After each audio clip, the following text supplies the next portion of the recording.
नमस्कार, मैं हूं रहीदार और आप देख रहे हैं RL TV इंडिया। तो आज है 5 अक्टूबर और दिन है शनिवार, सुबह के 6 बज चुके हैं। समय हो चुका है न्यूज बुलेटिन का और आइए देखते हैं क्या चल रहा है देश और दुनिया में। तो सबसे बड़ी खबर आ रही है हरियाणा विधानसभा चुनाव को लेकर, यानी कि आज वोटिंग स्टार्ट हो चुकी है। अब देखेंगे कौन बनेगा यहाँ का मुख्यमंत्री। वैसे मुख्यमंत्री कांग्रेस पार्टी के मुख्यमंत्री चेहरे को लेकर बयान सामने आ चुका है। क्या बोल रही है शैलजा, जानेंगे इस बुलेटिन में। साथ ही राहुल गांधी को लेकर भी बहुत बड़ी खबर है और देश के प्रधानमंत्री नरेंद्र मोदी को लेकर भी बहुत बड़ी खबर है इस बुलेटिन में। साथ ही अगर आप लोग उत्तर प्रदेश से हैं तो इस बुलेटिन को एंड तक जरूर देखना, ताकि आपको उत्तर प्रदेश की खबरें देखने को मिलेंगी। और इसी के साथ हिजबुल्लाह और इजराइल को लेकर बहुत बड़ी अपडेट निकल के आ रही है, जानेंगे इस बुलेटिन में। चलिए स्टार्ट करते हैं आज की इस बुलेटिन को बिना किसी देरी के साथ। उससे पहले वीडियो को लाइक कीजिए, चैनल को सब्सक्राइब नहीं किया चैनल को सब्सक्राइब कर लीजिए, और हाँ, आपने अगर हमें फेसबुक पर फॉलो नहीं किया तो फेसबुक पर फॉलो करना और साथ ही वीडियो को शेयर भी करना। चलिए फिर स्टार्ट करते हैं आज की इस बुलेटिन को। तो आज की सबसे पहली खबर निकल के आ रही है दिल्ली से, यानी दिल्ली के कालकाजी मंदिर में बीती रात करंट फैलने से मची भगदड़ और एक की हुई मौत और साथ में 7 लोग घायल हैं। दिल्ली के कालकाजी मंदिर में बुधवार रात को करंट फैलने की भगदड़ मच गई और साथ में दिल्ली पुलिस ने बताया कि करंट लगने से 9वीं कक्षा के एक छात्र की मौत हो गई और जबकि एक शख्स घायल हो गया।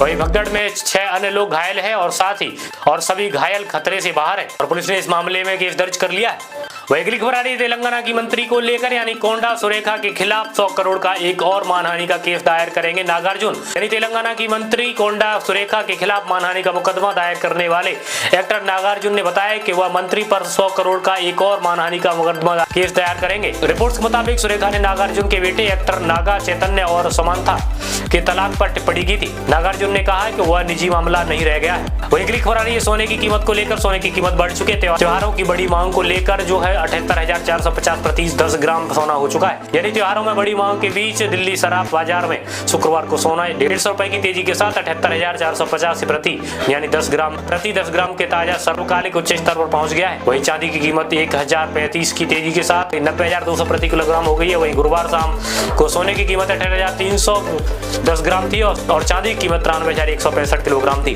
वही अगली खबर आ रही बिहार के पूर्व मंत्री यानी कि तेज प्रताप यादव, आरजेडी के नेता तेज प्रताप यादव को लेकर, यानी उन्होंने कहा कि भगवान श्री कृष्ण से जुड़ा हुआ हूँ, वह सपने में आते रहते हैं। आरजेडी नेता तेज प्रताप यादव ने शुभंकर मिश्रा के पॉडकास्ट में कहा कि मैं भगवान श्री कृष्ण और ब्रज की पवित्र भूमि से जुड़ा हुआ हूँ। श्री कृष्ण जी मेरे सपने में आते रहते हैं और उन्होंने कहा और मैं उन्हें अपने सपने में देखता हूँ, यमुना नदी के नाव चला रहा हूँ या फिर कभी उनको देखता हूँ कि श्री कृष्ण के साथ बांसुरी बजा रहा हूँ। वही अगली खबर आ रही मालदीव के राष्ट्रपति मोहम्मद मोइज्जू को लेकर, यानी मालदीव के राष्ट्रपति अगले सप्ताह 5 दिवसीय यात्रा पर आएंगे भारत। यानी मालदीव के राष्ट्रपति मोहम्मद मोइज्जू 6 से 10 अक्टूबर तक 5 दिवसीय यात्रा पर आएंगे भारत। और विदेश मंत्रालय ने बताया कि मोइज्जू की यात्रा दोनों देशों के बीच सहयोग को गिरफ्तार मिलेगी और साथ में लोगों के बीच संबंधों में मजबूती आ सकती है। रिपोर्ट्स के मुताबिक विदेश मंत्रालय प्रधानमंत्री नरेंद्र मोदी से मोइज्जू द्विपक्षीय, क्षेत्रीय और अंतर्राष्ट्रीय मुद्दों पर बातचीत करेंगे। अगली खबर आ रही सुप्रीम कोर्ट से, यानी सरकार की आलोचना करने पर केस नहीं चलाया जा सकता है, पत्रकार को सुरक्षा प्रदान कर। यानी सुप्रीम कोर्ट ने शुक्रवार को पत्रकार अभिषेक उपाध्याय को अंतरिम सुरक्षा प्रदान की है। अभिषेक पर उत्तर प्रदेश प्रशासन और नियुक्तियों की जातिगत गतिशीलता को लेकर एक्स पर एक पोस्ट लिखने के लिए आपराधिक मामला दर्ज किया गया था।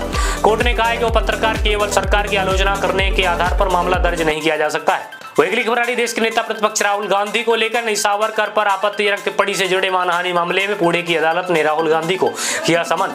पुणे की अदालत ने वीर सावरकर पर कथित आपत्तिजनक टिप्पणी को लेकर दायर मानहानि के एक केस में मामले में शुक्रवार को कांग्रेस नेता राहुल गांधी को समन जारी किया है। और सावरकर के रिश्तेदारों ने केस दायर करते हुए आरोप लगाया था कि राहुल ने मार्च 2023 में लंदन में आयोजित एक कार्यक्रम में जानबूझकर सावरकर को झूठे आरोप में लगाए हैं। वही अगली खबर आ रही है हरियाणा से, यानी हरियाणा में आज मतदान हो रहा है और आप लोग को पता है कि 5 अक्टूबर को मतदान होना था और आज मतदान स्टार्ट भी हो चुका है।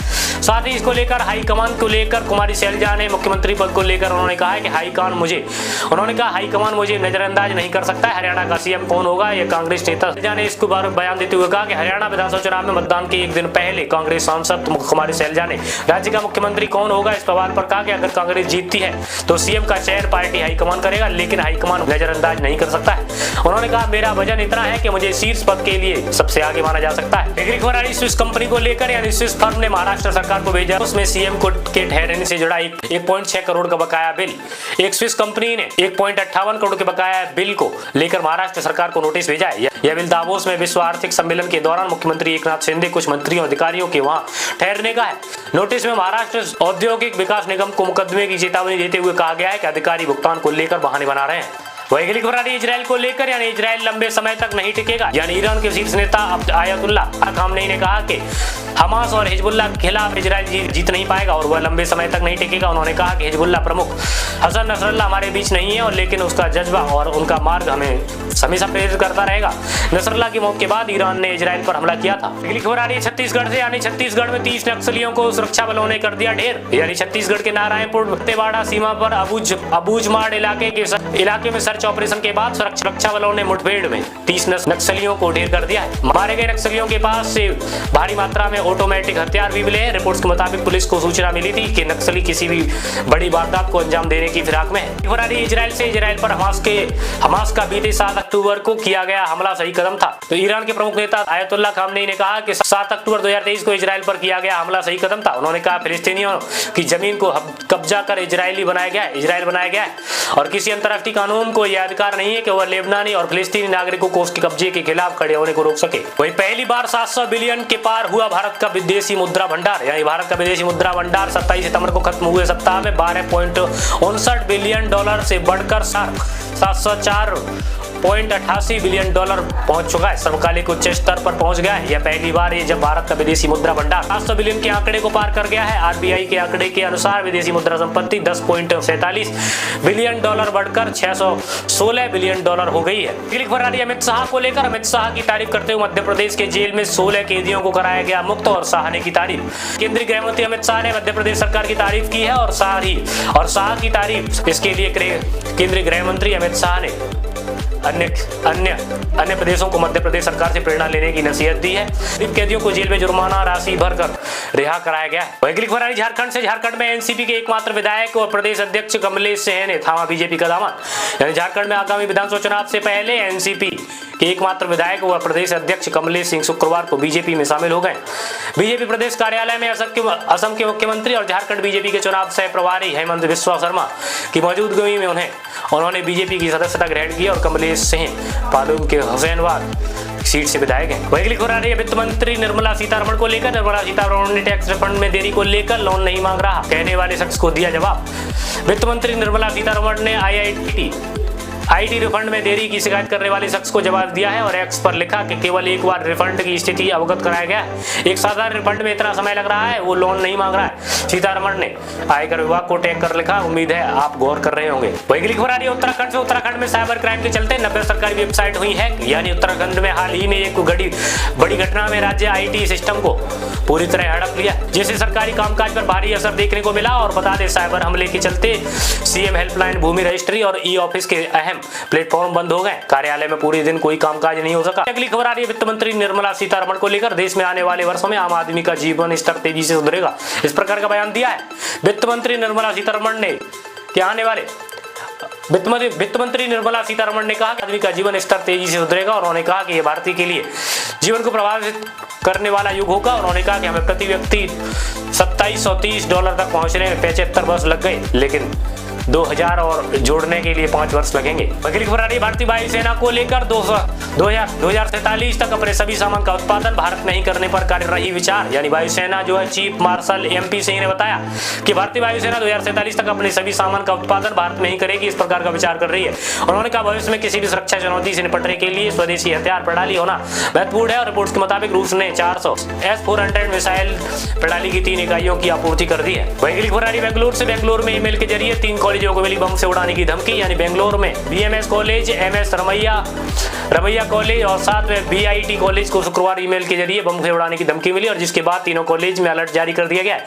पुलिस की टीम है बम निरोधक घटनास्थल पर गहन निरीक्षण कर रहे हैं। अगली खबर आ रही है हिजबुल्लाह प्रमुख नसरल्लाह को अस्थायी रूप से गुप्त जगह पर दफनाया गया। रिपोर्ट्स के मुताबिक बताया गया। रिपोर्ट्स के अनुसार इजराइल द्वारा बेरूत में किए गए हमले में मारा गया हिजबुल्लाह प्रमुख हसन नसरल्लाह को अस्थायी रूप से गुप्त जगह दफनाया गया है। रिपोर्ट्स के मुताबिक सार्वजनिक तौर पर फ्यूडल किए जाने के दौरान इजराइल द्वारा हमले किए जाने की आशंका को लेकर ऐसा किया गया। इजराइल लगातार लेबनान पर हमला कर रहा है। अगली खबर है जम्मू कश्मीर को लेकर। जम्मू कश्मीर में LOC के पास बारूदी सुरंग में हुआ धमाका और सेना के 2 जवान हुए घायल। यानी जम्मू कश्मीर के कुपवाड़ा में शुक्रवार को नियंत्रण रेखा LOC के पास बारूदी सुरंग में धमाका और सेना के 2 जवान घायल हो गए। अधिकारियों ने बताया कि दोनों जवानों को सेना के अस्पताल में भर्ती कराया गया और उनकी हालत स्थिति स्थिर है। घटना के वक्त सेना के जवान LOC के पास पेट्रोलिंग कर रहे थे। वहीं की खबर आ रही मध्य प्रदेश में मालगाड़ी के पटरी से उतरने के बाद डीजल लूट से लोगों का वीडियो आया सामने। यानी रतलाम MP में मालगाड़ी के 3 डिब्बों पटरी से उतरने के बाद बाल्टी और कंटेनरों से डीजल लूट रहे थे लोग और वीडियो सामने आया है। लेकिन गुरुवार रात को हुई घटना के करीब 12 घंटे के बाद इस रेलवे ट्रैक पर आवाजाही शुरू हुई है।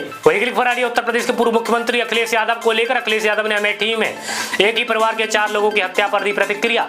सपा प्रमुख अखिलेश यादव ने उत्तर प्रदेश के अमेठी में एक ही परिवार के 4 लोगों की हत्या पर प्रतिक्रिया दी है। घटना से जुड़ी एक खबर शेयर कर नहीं चाहिए भाजपा हैशटैग किया और साथ में एक्स पर लिखा कोई है कहीं है। गौरतलब रिपोर्ट्स के मुताबिक मृतक में सुनील नामक शिक्षक, उनकी पत्नी व दंपति 2 और 5 वर्षीय बच्चियां शामिल हैं जिनकी हत्या कर दी गई। मायावती को लेकर मायावती ने बयान देते हुए कहा कि इन्हें सरकारी संरक्षण है। हाथरस कांड की चार्जशीट में भोले बाबा के नाम से होने वाले कांड को लेकर मायावती ने इस प्रकार बयान दिया। बसपा सुप्रीमो मायावती ने हाथरस भगदड़ मामले में दाखिल चार्जशीट में नारायण सरकार हरि भोले बाबा का नाम नहीं होने पर प्रतिक्रिया दी है। मायावती ने एक्स पर कहा कि यह जन विरोधी राजनीति है। ऐसे लोगों को राज्य सरकार का संरक्षण है जो अनुचित है। और गौरतलब है जो अनुचित है भोले बाबा के सत्संग कार्यक्रम में भगदड़ में 121 लोगों की मौत हुई थी। वहीं देश के प्रधानमंत्री नरेंद्र मोदी को लेकर सरकार ने 1 लाख करोड़ से अधिक 2 कृषि योजनाओं की दी मंजूरी। केंद्रीय